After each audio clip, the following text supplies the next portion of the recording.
Billionaire's son called the housekeeper, Mom. What happened next is unbelievable. She only wanted a job, but he called her, Mom. That one word shattered the walls around a billionaire's heart, and rewrote the lives of everyone in the mansion. A maid, a CEO, and a child still mourning a mother he barely remembers. But what if love doesn't follow rules? What if family isn't about blood, but about who stays? Hit subscribe, because this isn't your average love story. It's about second chances, broken pasts, and the woman who turned a cold mansion into a real home.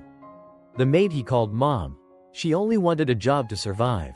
She didn't expect a 4-year-old to call her Mom, and for that moment to change everything. New York City, Upper East Side, 2023. The gates of the Whitmore estate were taller than any dream Grace had ever dared to dream. She stood just outside them, gripping her resume with both hands, heart pounding beneath her borrowed blazer.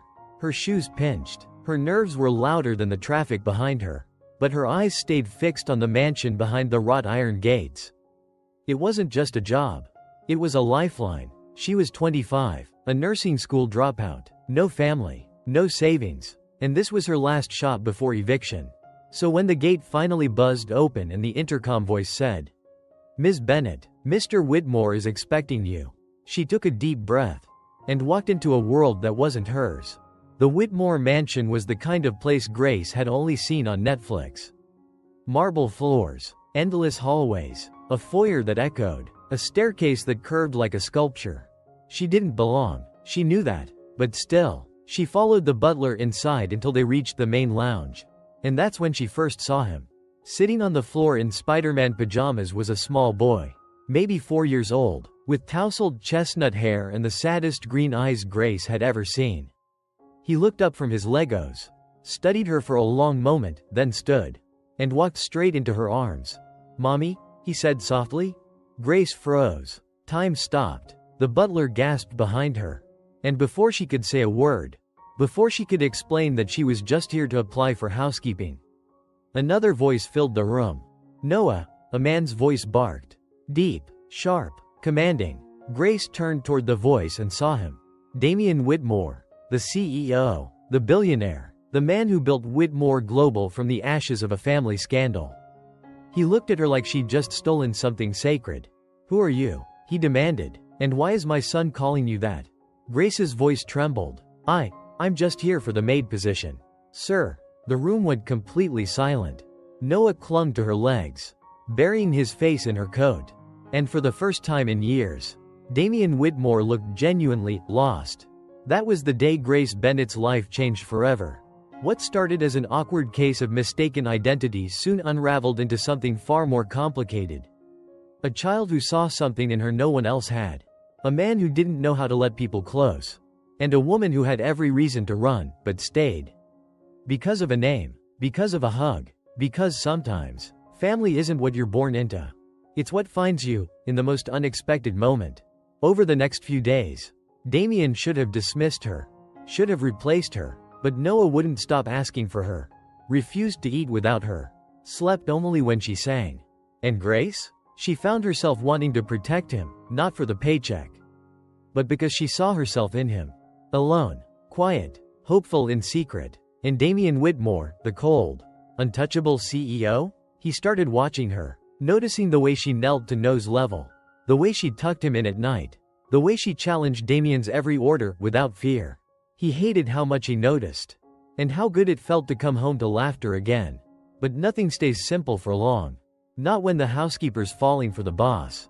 Not when the CEO's walls begin to crack. And not when society refuses to accept that love sometimes wears an apron instead of a designer dress. This is where the story begins. Session 1. Why did he call her Mom? She came for a cleaning job. He called her Mom. And nothing was ever the same again. The Whitmore Mansion, same day, 4:07 p.m. Grace sat stiffly on the edge of a $15 suede couch. Hands folded like she was being interrogated. Which, honestly, she was. Across from her, Damian Whitmore paced like a lion in custom leather shoes. His face unreadable, jaw ticking like a bomb. Noah, the boy in question, sat between them on the floor, happily coloring, humming, as if he hadn't just detonated the most awkward moment of Grace's entire life. He's never done that before. Damien finally said.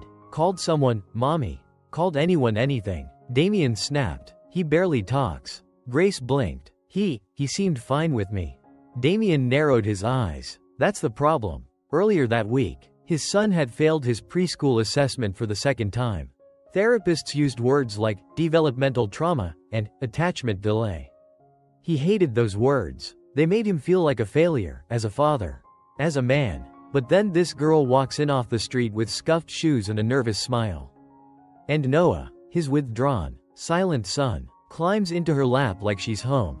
He didn't trust it. Didn't trust her. Why are you really here? Damien asked, arms crossed. I applied through the agency. Grace said, quietly. I was just looking for a cleaning job. No references. No background in childcare. No certifications. I never said I was a nanny. You didn't need to. My son made that decision himself. Noah giggled softly, still coloring. Damien's expression darkened. You should go. Grace blinked. What? I'll have the agency send someone else. This, he gestured between them. Whatever this is, it's a distraction. You think I planned this? I think people do strange things for money. That landed like a slap. Grace stood, trembling slightly, but held her ground. I didn't trick your son. He saw me, and he reached out. I don't know why, but maybe, just maybe, you should be asking what he's missing. Not what I'm hiding. She turned toward the door. And for the record, I needed this job, but I'd never use a child to get it. Before she could open the door, a soft voice behind her whispered, please don't go. She turned. Noah had stood up, eyes wide, lower lip trembling. Stay, mommy. Damien froze.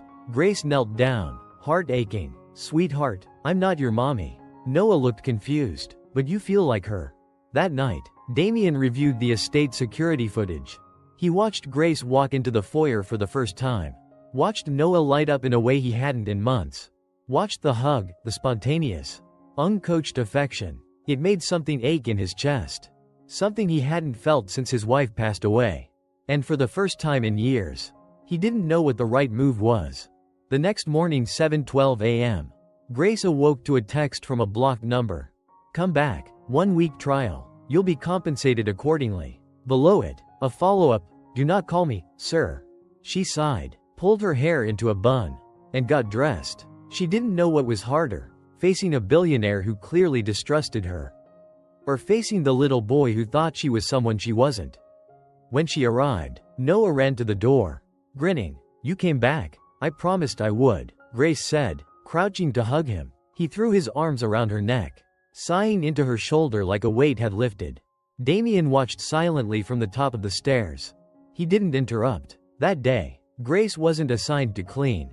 She was observing. She sat with Noah for breakfast, helped him brush his teeth, picked out his clothes, read him a story, and when he grew tired in the afternoon, he curled up on her lap and napped, safe, peaceful. Damien walked into the room mid-nap and froze. He didn't want to admit it out loud, but his son hadn't napped like that since his mother died. And he hadn't trusted anyone like that, including Damien.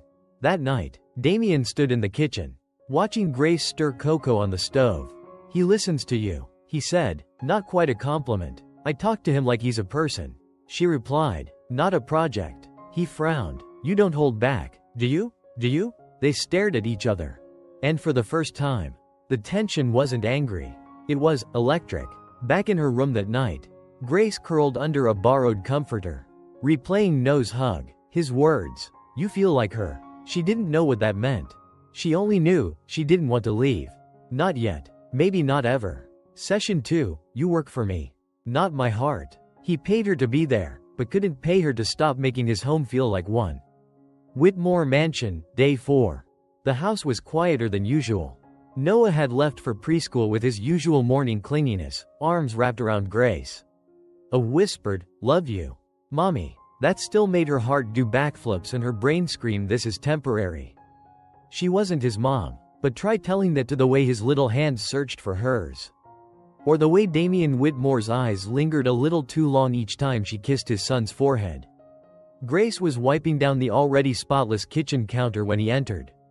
Tailored navy suit, Cufflinks that probably cost more than her student loan debt. Eyes sharper than ever. We need to talk. She straightened, cautious. About boundaries. Ah, here it comes. They sat across from each other at the massive kitchen island, her on a stool. Him looking like a CEO trying very hard not to lose control of the boardroom. I appreciate what you've done with Noah. He started, formal. He's opened up more in the past 4 days than he has in the past 4 months. Grace smiled softly. He's a good kid. But this, Damien gestured vaguely. The way he's attached to you. The way you've inserted yourself. Excuse me? Grace's eyebrows shot up. It's not sustainable, he continued, ignoring the heat in her tone. You're here in a professional capacity. I don't want him confusing kindness with permanence. Grace folded her arms. So, you'd rather he stay guarded? Cold? Like you? He stiffened. You work for me, Ms. Bennett, not my heart. The silence between them was loud. Grace stood, slow and deliberate. You think this is easy for me? Having a child call me, Mom. Feeling something I shouldn't? He didn't answer. I never asked for this. But I'm not going to punish a 4-year-old for wanting connection. That's not my job. That's being human. She turned to leave. And for the record, she paused at the door. Voice lower. You're lucky he wants to love someone. You just don't know how to let him. That afternoon, she stayed out of the main house. Cleaned the guest wing, did laundry, reorganized the pantry, avoided Damien's gaze when he passed through the kitchen. But it was Noah who broke the silence. He came home with crayon-stained fingers and a pink construction paper card in hand. I made this for you, he beamed, handing it to Grace. The card read in shaky letters. I love you, Mommy. Thank you for coming back.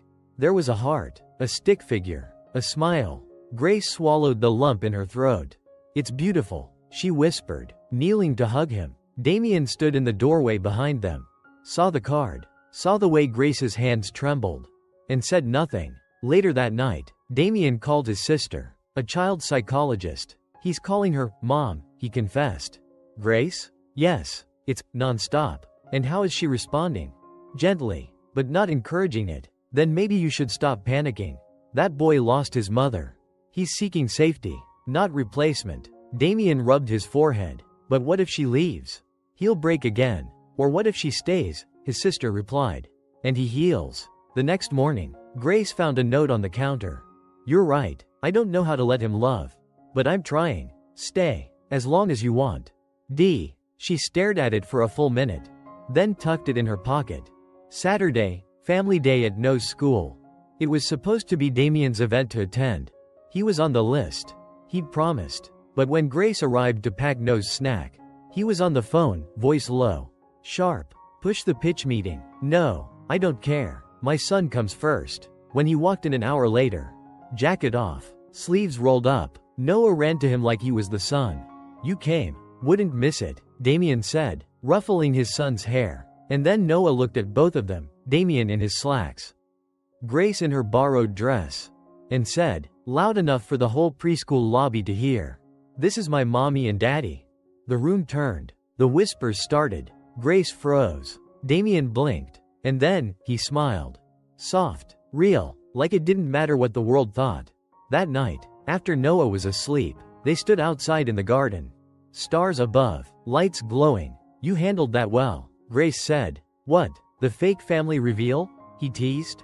Yeah, she laughed. Guess you didn't fire me after all. I'm considering a promotion, he murmured. She looked up, surprised. To what? He stepped closer. To something, not so temporary. Their eyes locked. No kiss. No grand gesture. Just a silence filled with something new. Possibility. Session 3. The ex returns, and she looks just like her. She said she was family. She said she had rights. But what shocked Grace most was how much she looked like Damien's dead wife. Whitmore Mansion, Sunday morning. Grace was pouring pancake batter when the doorbell rang. It was early, too early for guests. Damien was still upstairs, and Noah was humming to himself in the living room, stacking dinosaur toys like it was his full-time job. The butler was off. The staff had Sundays off. So Grace wiped her hands and went to the door. When she opened it, her heart dropped. There, standing tall in a long beige coat, black sunglasses, and the kind of perfume Grace could smell before she even spoke, was a woman who looked like she'd stepped straight out of a magazine. But what stole Grace's breath wasn't her elegance. It was her face. Same bone structure. Same almond-shaped eyes. She looked like a ghost. "Hi," the woman said, removing her sunglasses. "I'm Vivian Whitmore. I'm Noah's aunt." Grace blinked. "I'm sorry, what?" Vivian smirked, stepping past her without permission. Her heels clicked sharply on the marble floor. "Don't worry, sweetheart. I'm expected." Grace stood frozen. Noah looked up from his toys, and his eyes widened. "Aunt Vivi?" She smiled, genuinely. "Hey there, little man." He ran into her arms. Grace's stomach twisted. Upstairs, Damien's jaw clenched the second he heard her name. "She's here?" he asked, eyes narrowing. "Now?" "She just walked in," Grace replied, tense. No call, no warning. Damien didn't answer. He stormed downstairs. The moment he saw Vivian hugging Noah, his entire energy shifted, like his spine stiffened out of memory. "Vivian." She looked up, unfazed. "Hello, Damien. Miss me?" He didn't answer. "You said you wouldn't come back," he said flatly. "And you said you'd never let your son be raised by strangers." Her eyes flicked toward Grace. Coldly. "Yet, here we are." Grace looked away, suddenly very aware of the flower on her sleeves and the smudge of syrup on her wrist. "You're not welcome here," Damien said sharply. "I'm his family," Vivian snapped. "And legally, I still have visitation rights, granted by Charlotte's estate." Charlotte. The name stung. Damien's late wife, Noah's mother, and Vivian's older sister. The tension in the room was suffocating. Vivian turned back to Noah. "Softer now. I came because I miss you. That's all. You've grown so much." Noah didn't answer. He reached back for Grace's hand. Vivian noticed, and her smile faded.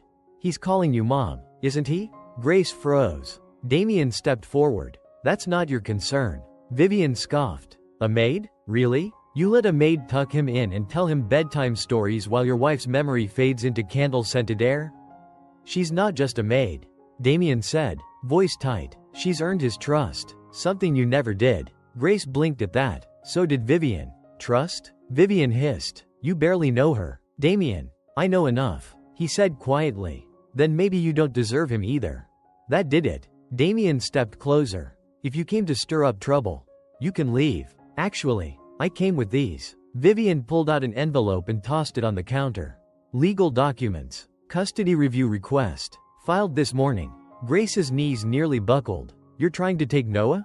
"No," Vivian snapped. "I'm trying to save him from a father who thinks trauma can be healed by hiring women who smile nice and say yes to everything."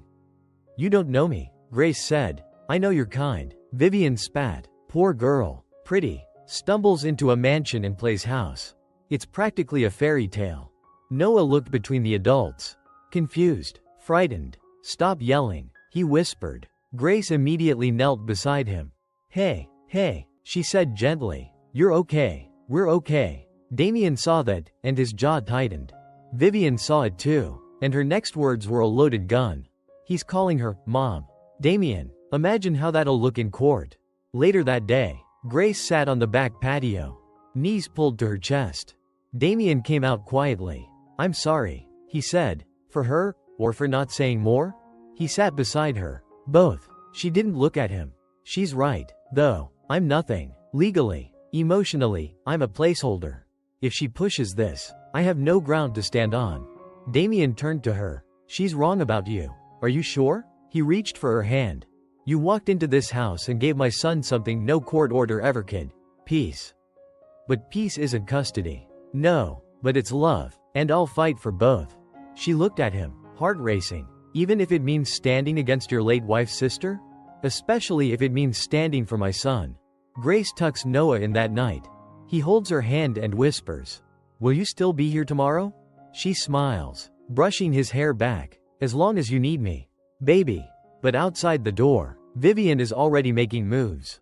"And this fairy tale? Might need a lawyer." Session 4, he said she can't be trusted. She never thought her past would follow her here. But someone made sure it did, because not everyone wants the maid to become the mother. 3 days later, Whitmore Mansion, 8:12 a.m. Grace was feeding Noah breakfast, blueberries, tiny pancakes cut into hearts, when Damien walked in. His face was pale, not tired, not angry, but guarded. He didn't kiss Noah's head like he usually did. He didn't smile at Grace. He just said, "We need to talk." Grace's hands froze on the plate. "Now?" "Yes. Office." She followed him down the hallway, heart thudding louder than her footsteps. When they got to his office, he shut the door behind her. The sound echoed like a warning. He walked to his desk, opened a folder, and slid it toward her. Inside, a printed report. Dozens of pages. At the top, private investigation. Subject, Grace Elaine Bennett. She stared, frozen, then flipped the first page. "What is this?" she whispered. "Vivian hired a pie," Damien said. "She had you followed, interviewed people, dug into court records. You believed her?" He didn't answer. He didn't have to. The damage was already done. Grace scanned the file. Page 3. Eviction notice from 3 years ago. Page 5. Arrest record, age 19, shoplifting. Page 6. Dropped out of nursing school. Page 7. Multiple short-term addresses. Nothing violent, nothing dangerous. But to people like Vivian? This was ammunition. "You said you just wanted a job," Damien said carefully. "I did. You didn't mention you had a record." "It was a pack of diapers." Grace snapped. "My roommate disappeared. I had no money. I took them and turned myself in 5 minutes later." "Why didn't you tell me?" Grace's voice cracked. "Because I thought if I did, you'd see exactly what you're seeing now. A maid playing pretend in a life she doesn't belong to." Damien sighed, rubbed his temples. "I'm trying, Grace, but there's a custody hearing next week. Vivian's lawyers are ruthless. They'll twist this into something it's not. They'll say I put my son in the care of someone unstable." "Do you believe that?" she asked. He looked up, met her eyes, and said nothing. And that silence hurt more than anything he could have said. Grace stepped back, her voice trembling. "You think I'm just a liability. I think you're a risk," he said softly. "And right now, I can't afford one." Tears stung, but she didn't let them fall. "So what now?" "I need you to step back. For now." "You're firing me?" "I'm protecting my son." That was the final blow. Grace nodded, lips tight. "Then I'll pack my things." Noah cried when she told him. Screamed, begged. "No, Mommy, don't go. You said you'd stay forever." She held him tight, choking back sobs. "I'll come back if I can. Okay? I promise." "But why?" She looked up at Damien, standing at the doorway. Arms crossed, face unreadable. She kissed Noah's forehead. "Because sometimes, grown-ups make choices kids won't understand. But I will always, always, love you." That night, the mansion felt colder. Noah refused dinner, refused to sleep. Damien sat outside his son's room, guilt wrapping around him like ice. He'd made the logical choice, the protective one. But then why did it feel so wrong? Meanwhile, Grace sat in a small motel room, staring at the candle Noah had made for her in school. Tiny, bent, smelled like blueberry muffins. The label in his handwriting. "For Mommy, so you never forget I love you." She sobbed for the first time in years. Not because she lost a job, but because she'd lost something real. The next morning, Whitmore Mansion. Damien came downstairs to find his sister, Drive, Emily Whitmore, waiting in the foyer. "Vivian sent me the file," she said. "I read it. And you're an idiot." He blinked. "Excuse me?" Emily stepped closer. "You judged a woman by her mistakes instead of her character. You let someone who loves your son walk out of his life because of an eviction notice and a teenage charge that was dismissed. That's not protection, Damien. That's cowardice. You don't understand what's at stake." "Oh, I do," she said, "but I also understand what love looks like." And Noah hasn't smiled since she left. That afternoon, Damien found Noah sitting in the garden. Quiet, holding Grace's candle. "I miss her," Noah said softly. Damien swallowed hard. "Me too, buddy." "Then why did you make her leave?" That question broke something in him. For the first time in years, Damien Whitmore didn't have an answer. That night, Damien opens his laptop, types one sentence into an email draft, then deletes it, then types again. "I was wrong. Please come back, not as my maid, as something more." He stares at the screen, hits send, and for the first time in weeks, waits. Session 5, she doesn't know if she can forgive him. He let her go to protect his son. But now he's the one who's breaking, and she's not sure she's ready to fix him. Tuesday afternoon, small cafe. Upper East Side. Grace sat alone at a corner table, hands wrapped around a chipped coffee mug that had long gone cold. The email had come in the night before. I was wrong. Please come back, not as my maid, as something more. Damien. She'd read it 4 times. Once with disbelief, once with anger, once with longing, and the last time, with fear. She hadn't replied, not because she didn't want to, but because she did, and that scared her more than anything. So what are you going to do? Maya asked. Maya had been her only friend since nursing school. She worked at the cafe, gave Grace a couch when she needed it, and told the truth whether you wanted it or not. Grace stared out the window. I don't know. Part of me wants to walk away forever. Another part wants to run back like none of it ever happened. Which part is your heart? The second. Then that's the one you should listen to. Grace looked at her, exhausted. I loved that little boy. I still do. But Damien? He didn't just doubt me. He handed me over to the wolves and watched. Meanwhile, Whitmore Mansion. Noah hadn't spoken in 2 days. No tantrums, no laughter, no appetite. He just sat in the hallway near the front door, clutching the candle he made for Grace. Damien tried books, toys, even took him to the zoo. But Noah kept asking the same quiet question. Did she forget me? Each time, it crushed him, and each time, he had no idea what to say. Back at the cafe, Grace's phone buzzed. A new message, from an unknown number. It was a photo. Noah, sitting on the floor with her candle in his lap, tear tracks on his cheeks. Below it, one line. He's waiting for you by the door. He doesn't understand why love walks away. Emily Whitmore. Grace burst into silent tears. The decision was no longer about pride. It was about love. That night, Whitmore Mansion. The doorbell rang just past 9 p.m. Noah raced toward it before Damien could stop him. He flung it open, and there she was. Grace. Worn coat, tired eyes. But, home. Mommy, he cried, jumping into her arms. She dropped her bag and caught him midair. Hey, baby, I missed you so much. You came back, he whispered, burying his face in her shoulder. Grace kissed his hair, holding him like she'd never let go again. I'll always come back to you. Damien stood a few feet behind them, frozen. When Grace finally looked up at him, the silence hit like a wave. Can we talk? He asked. She nodded. Without the press, the lawyers, or the damn walls? She followed him to the study. This time, she didn't sit. Neither did he. They stood, facing each other, hearts exposed. You hurt me, she said, no tremble in her voice now. Just truth. I know. I opened my soul to that boy. I loved him like my own. And you threw me out like I didn't matter. You do matter. That's why I panicked. I was scared. Of what, Vivian? A courtroom? Of losing both of you. He stepped closer. I didn't grow up with soft. I didn't grow up with trust. But when I saw him call you, Mom, I knew it wasn't a game anymore. I knew it was real. And I didn't know how to protect real. She stared at him, eyes rimmed red. I'm not asking for perfect. Damien, I'm asking for faith. For someone to finally choose me, and not when it's convenient. He nodded slowly. Then I choose you now. Not as the maid, not as a guest, but as part of this family, if you'll have us. She hesitated. Everything inside her screamed to say yes. But she needed one more thing. Say it to him, she said. To Noah? No, say it to me. Damien took a shaky breath. Then stepped closer. Grace Bennett, I love you. I love what you've done to my son. To this house. To me, you are the first peace I've known in years. She smiled through tears. Took you long enough. And for the first time since it all began. He kissed her. Soft, scared, certain. And when it ended, she didn't walk away this time.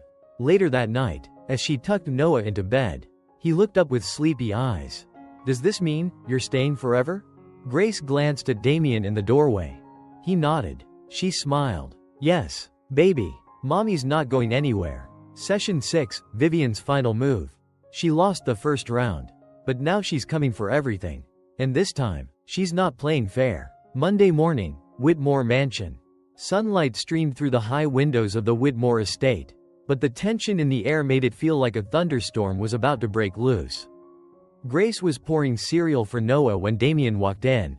Phone pressed to his ear. Jaw tight. He didn't say anything at first. Just listened, then finally, with a clipped tone, said, yes, I'll see you in court. He ended the call and set the phone down. Grace looked up, spoon midair. Vivian? Damien nodded. She filed for emergency custody. The hearing is in 3 days. Grace felt her stomach twist. Emergency custody? On what grounds? Negligence, Damien said flatly. And emotional manipulation. She's claiming you've brainwashed Noah, made him forget Charlotte. Grace nearly dropped the bowl. What? She has statements from former staff. And pictures of you and Noah, twisting it like we're forcing him to replace his mother. Grace sat down slowly. How could she do that? How could anyone see love and call it a threat? Damien came over, kneeling beside her. She doesn't want custody. Grace. She wants control. She lost Charlotte. She lost the family legacy. And now she wants to take what she can still reach. Noah. Exactly. Later that day, Damien's office. Damien sat across from his attorney, Michael Harrington, a former federal prosecutor with the calm of a monk and the aggression of a shark. Vivian's case is flimsy, Michael said, but she has PR power, social standing, and the resemblance to her sister doesn't hurt her narrative. So we fight fire with fire? Damien asked. Not quite. We fight it with truth. But we need more than just character references. We need to show what Grace has done for Noah, measurable impact. Like what? He talks more. He laughs again. We need documentation, therapist notes, teacher testimonies, maybe even video. Damien nodded. Get me what you need. I'll get the rest. Meanwhile, Vivian's condo, Manhattan. Vivian poured herself a glass of wine and smiled as her lawyer handed her a folder. You're certain this will hold? She asked. As long as the court leans conservative. And if we leak the right details to the press, then Damien will fold. He always does. But deep down, even she knew, this wasn't about Noah. It was about winning. About making someone else pay for the grief that never stopped echoing in her chest. The next day, Noah's preschool. Grace sat down with Ms. Lively. Noah's teacher. He's more engaged, Ms. Lively said. He shares. Speaks in full sentences now. He even drew a picture of his family last week. She pulled it out. Crayon scribbles. 3 figures holding hands. A tall man. A smaller woman. And Noah in the middle. Labeled, Daddy, Mommy, me. Grace blinked back tears. Would you be willing to write a statement? Of course. That boy lights up when you walk in. Wednesday, therapy office. Dr. Keller, Noah's child therapist, leaned back after a long session. He talks about Grace all the time. In attachment language, she's become a secure base. That's rare for a child who's experienced loss. Would it damage him to remove her now? Damien asked. Absolutely. Can you say that in court? I'd be glad to. Night before the hearing, Damien and Grace sat on the balcony. Noah was asleep upstairs, unaware that the next day would determine whether he woke up to the same home. I'm scared, Grace whispered. Me too. Do you think we'll lose him? Not if we keep holding on to the truth. He took her hand. I was wrong to doubt you. But not anymore. I see you now, Grace. And I'll fight beside you. She smiled faintly. Then let's fight. Court day, Family Court of New York City. Vivian arrived in a pearl-colored suit. Press followed her. She offered no comment. Inside, the courtroom was quiet but heavy with tension.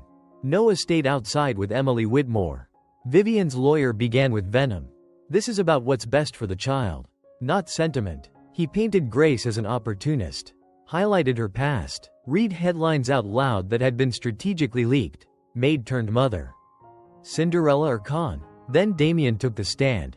Grace Bennett didn't just help my son. She healed him. He spoke with quiet fire. Authentic, honest. Then Grace stood. I'm not trying to replace Charlotte, she said, but I love Noah, and he deserves to feel safe. Seen, loved, not yanked around in a custody tug of war. Then came the twist. Michael stood and introduced surprise video footage. Clips of Noah smiling with Grace.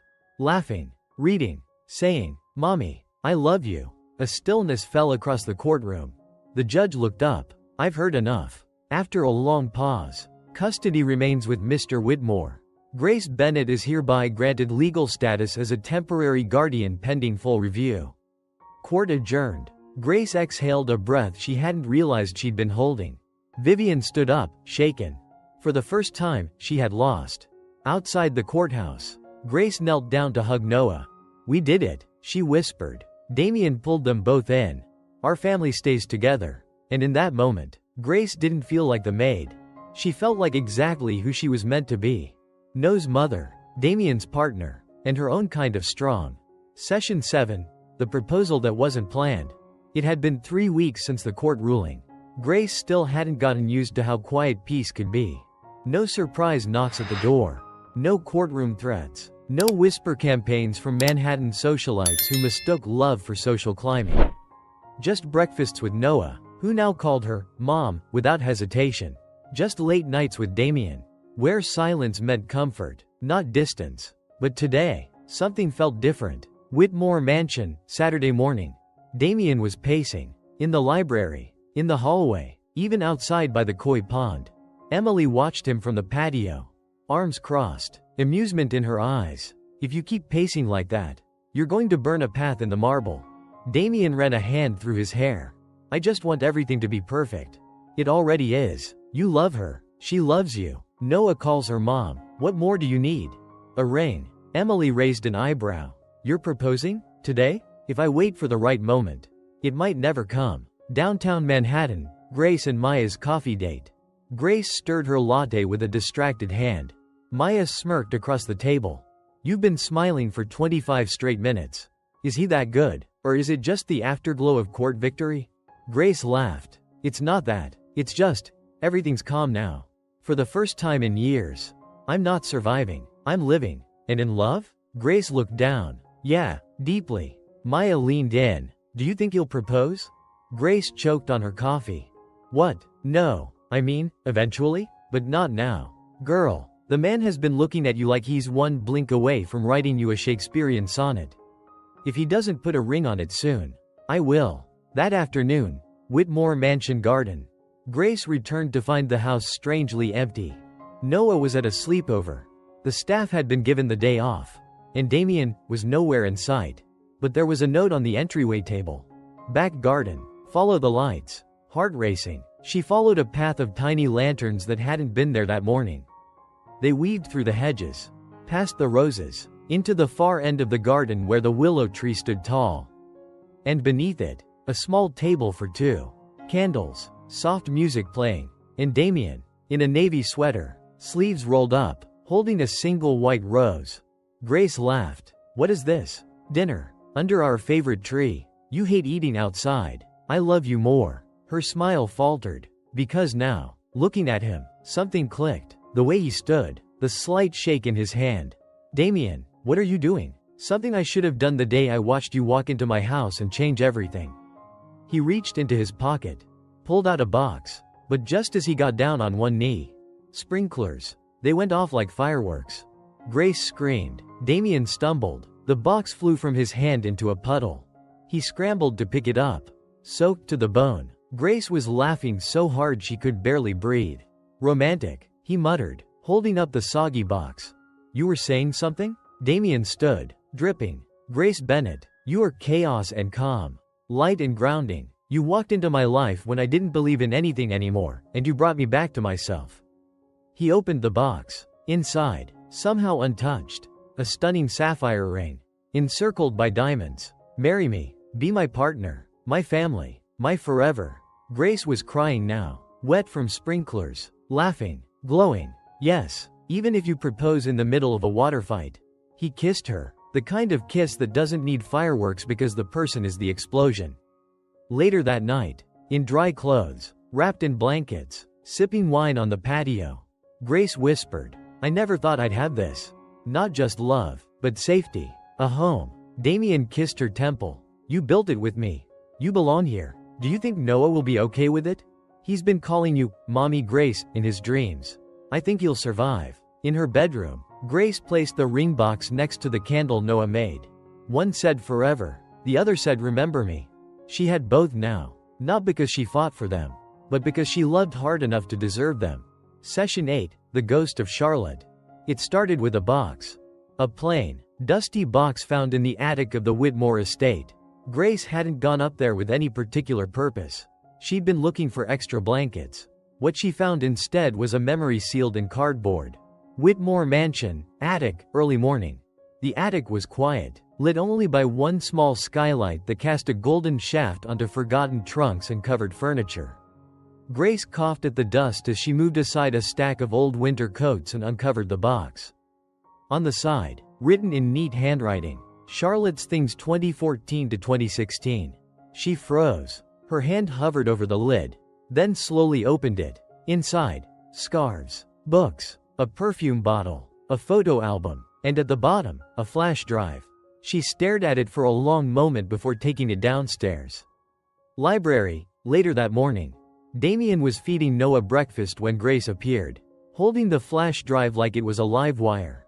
"I found this in the attic," she said. Damien set down the spoon. "Charlotte's?" Grace nodded. "Do you want to watch it together?" He hesitated, then slowly, "Yes, I think we should." Home office. 1 hour later. They sat side by side as the video started. The screen lit up with warm, candid footage. Charlotte laughing on the beach. Charlotte painting Noah's nursery. Charlotte talking to the camera. "This is for my baby boy. Just in case. Life's unpredictable." "Huh? But if I'm not there one day, I want you to know, your mom loved you more than the stars loved the sky." Tears silently fell down Damien's cheeks. Grace reached for his hand, but pulled back. Then came the moment that twisted Grace's stomach. "And to whoever helps raise my son, if I'm not there, thank you. I hope he calls you mom one day. Not because he forgot me, but because you earned it." Grace couldn't breathe. The screen faded to black. Silence. Then Damien spoke. "I forgot how alive she was." Grace whispered. "She was incredible. And you're still here, even after all this. She gave you her blessing. And she gave me mine, too." But even as she said it, she didn't feel relief. She felt the weight of comparison. Later that day, garden bench. Grace sat under the willow tree. The ring on her finger felt heavier now. Not because she didn't want it, but because it came with a shadow. Emily found her there. "You watched the video?" Grace nodded. "She was luminous, wasn't she?" "Yes, and I'm not." Emily sat down beside her. "Grace, my sister was a light.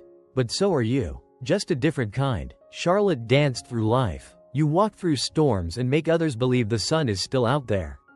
But will Damien ever look at me without remembering her? He already does. I see it every time you laugh. Or when Noah runs to you first. He doesn't love you instead of Charlotte. He loves you because of who you are. That doesn't erase her. It honors her." Grace took a deep breath. Maybe that was true. Maybe she could hold space for Charlotte without shrinking in it. That night, Grace's bedroom. Grace opened the photo album from the box. There was one picture that made her heart skip. Charlotte, in the very garden where Damien proposed, wearing the same blue dress Grace had once worn to a dinner. History echoed, but it didn't repeat. It evolved. Damien knocked. "May I?" She nodded. He came in, saw the photo. That was her favorite dress. "I didn't know. It suits you better." Grace looked up. "Do you ever wonder if you're still in love with her?" He sat beside her. "All the time." She blinked. "Thank you for not lying. But I also wonder how I got lucky enough to love twice. Once in tragedy, and now, in hope." He took her hand. "Charlotte will always be part of me. But you're my future." Grace exhaled a breath she didn't know she was holding. "Then let's build one that even she would be proud of." Sunday morning. Noah climbed into bed between them, holding a drawing. 3 people. Again, but this time, with names above their heads. Mom, Dad, me, and underneath, a rainbow. Grace looked at Damien. "I think we're going to be okay." He kissed her forehead. "We already are." Session 8, The Ghost of Charlotte. It started with a box. A plain, dusty box found in the attic of the Whitmore estate. Grace hadn't gone up there with any particular purpose. She'd been looking for extra blankets. What she found instead was a memory sealed in cardboard. Whitmore Mansion, attic, early morning. The attic was quiet, lit only by one small skylight that cast a golden shaft onto forgotten trunks and covered furniture. Grace coughed at the dust as she moved aside a stack of old winter coats and uncovered the box. On the side, written in neat handwriting, Charlotte's Things 2014 to 2016. She froze. Her hand hovered over the lid, then slowly opened it. Inside, scarves, books, a perfume bottle, a photo album, and at the bottom, a flash drive. She stared at it for a long moment before taking it downstairs.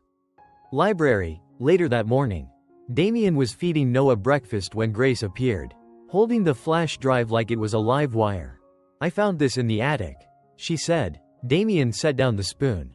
Charlotte's? Grace nodded. Do you want to watch it together? He hesitated, then slowly. Yes, I think we should. Home office, 1 hour later. They sat side by side as the video started.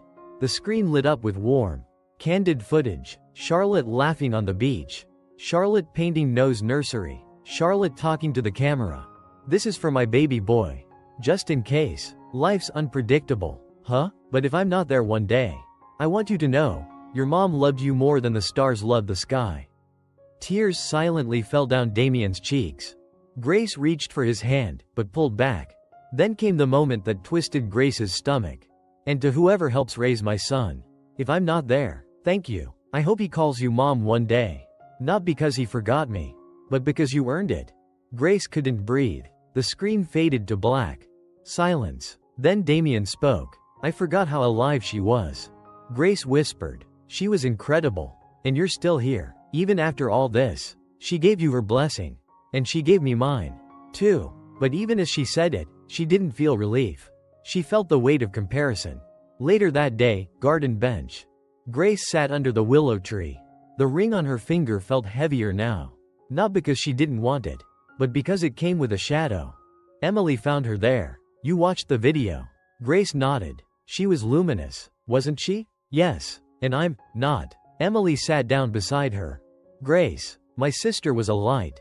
But so are you. Just a different kind. Charlotte danced through life. You walk through storms and make others believe the sun is still out there. But will Damien ever look at me without remembering her?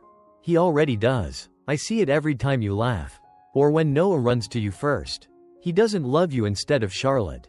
He loves you because of who you are. That doesn't erase her. It honors her. Grace took a deep breath. Maybe that was true. Maybe she could hold space for Charlotte without shrinking in it. That night, Grace's bedroom.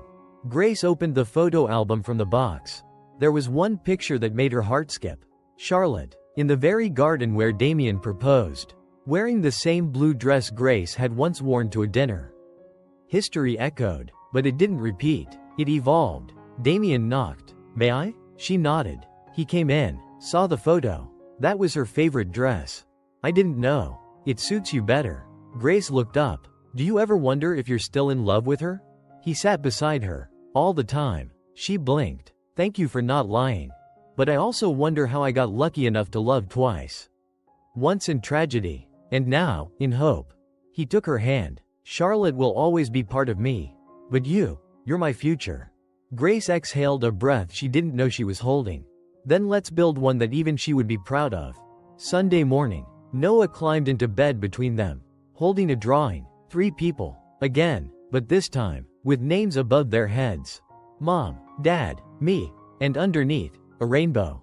Grace looked at Damien. I think we're going to be okay.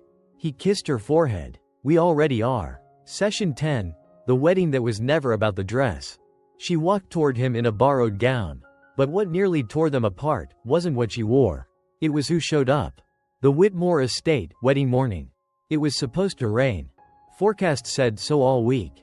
But when Grace stepped out into the garden that morning, barefoot on dew-covered grass, the sky was impossibly clear.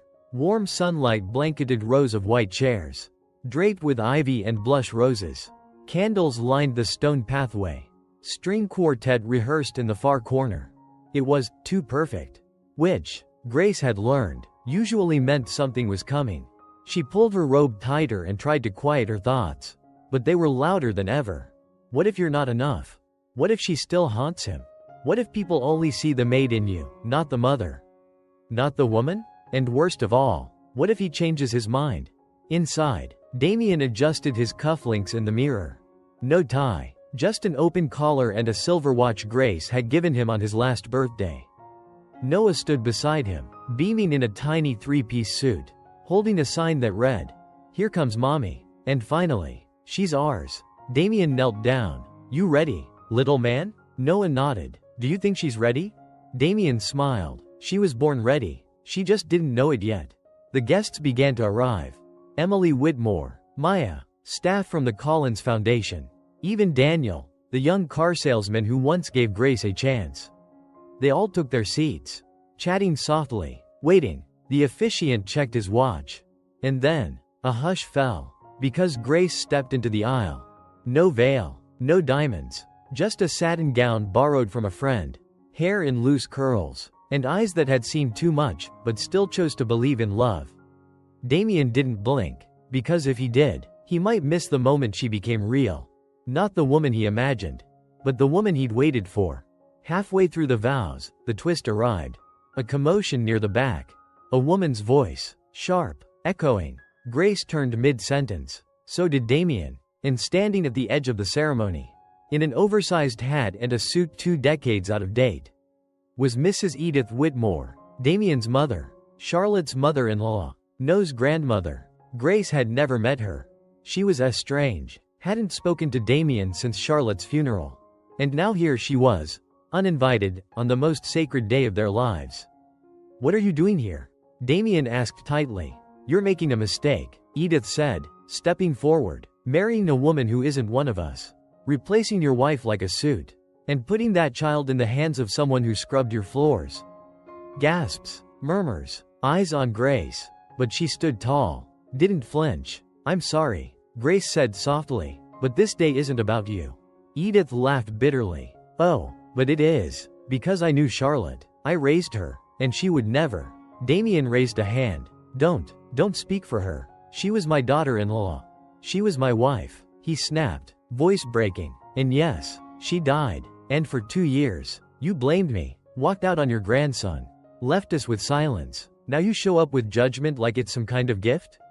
Edith's face fell. Damien turned to the guests, then back to Grace. "You want the truth?" he said, voice shaking. "This woman beside me, she saved my son. She saved me, not with money, not with pedigree, but with pancakes, and lullabies, and patience when I had none. She's not replacing Charlotte. No one ever could." He reached for Grace's hand. "But she's teaching us both how to love again." The crowd stood in stunned silence. And then, Noah walked forward, took Grace's hand, and looked straight at Edith. "This is my mom now," he said firmly, "and she loves me better than anyone ever has." Then he added, soft, but clear, "Even if she used to clean the house." Edith lowered her head, not because she agreed, but because she knew she'd lost. Not to Grace, but to the truth. She turned without another word and walked away. The ceremony resumed, but something had shifted, because what should have been picture perfect, pristine and quiet, became honest. People clapped louder, laughed more, and when Grace said, "I do," her voice didn't shake, because she wasn't scared anymore. She was chosen, not despite who she was, but because of it. Sunset. No ballroom, no chandeliers, just a garden, string lights, soft jazz. Grace twirled barefoot with Noah in her arms while Damien watched, heart full. Then he stepped forward, took the mic. "You all know Grace as the woman who came into our lives and turned everything upside down. But what most of you don't know is that the first thing she ever said to me was, 'I'm just here for the job.'" "Well, Grace," he turned to her, eyes glassy, "you never did that job. Because you did something better. You made this house a home again." Cheers. Applause. Even the bartender wiped a tear.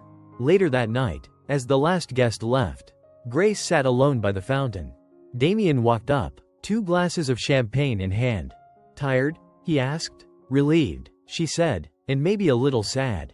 "Why sad?" She looked up. "Because I didn't get to wear the fancy dress, or have a wedding everyone approved of, or even get your mother's blessing." Damien knelt in front of her. "Want to know what I saw today?" She nodded. "I saw my son look at you like you hung the moon. I saw strangers applaud you for surviving what most couldn't. And I saw a woman who used to sleep on a cot become the queen of a garden full of people who love her." He raised his glass. "Who needs a dress, when you've got that?" She smiled, tapped his glass, and for the first time in her life, Grace believed she was exactly where she was meant to be. She was never just the maid. The love story didn't begin in a ballroom. It began in the kitchen, over spilled juice and whispered lullabies. 6 months later, Whitmore Estate, 6:42 a.m. Sunlight streamed softly through the white linen curtains. In the kitchen, Grace stood barefoot, humming gently as she flipped pancakes shaped like dinosaurs, just the way Noah liked. No diamonds on her fingers this morning. Just flour. And love. And the kind of peace money couldn't buy. Noah ran in, now a proud kindergartner, clutching a crumpled envelope in his hands. "Mommy, look what I found in the attic." Grace dried her hands, took the envelope, and turned it over. The name on the front. "To whoever loves my boys next, Charlotte." Her breath caught. It wasn't addressed to Damien. It wasn't addressed to Noah. It was addressed to her. She sat down, hands trembling, and opened the envelope. Inside was a letter, written in graceful cursive. "I don't know who you are. I don't know where you come from. But if you are reading this, then you are loving the two people I loved most in this world. And that makes you my sister, whether by blood or not." Grace wiped a tear. "Damien is stubborn. He won't let you in easily. But be patient. Under all that control is a heart so soft. It scared even me. And Noah, oh, my sweet Noah, if he called you mommy, it's because his soul recognizes yours. That's not an accident. You are not second place. You are not a replacement. You are the continuation of a love story I didn't get to finish. Please, don't feel guilty for smiling. Laugh, build new memories. And when Damien tells you he loves you, believe him, because he means it, even if he forgets how to say it sometimes. Love is messy. But if you're holding this letter, then I trust you to handle that mess with grace. Pun intended. Forever grateful. Charlotte Whitmore. Grace clutched the letter to her chest.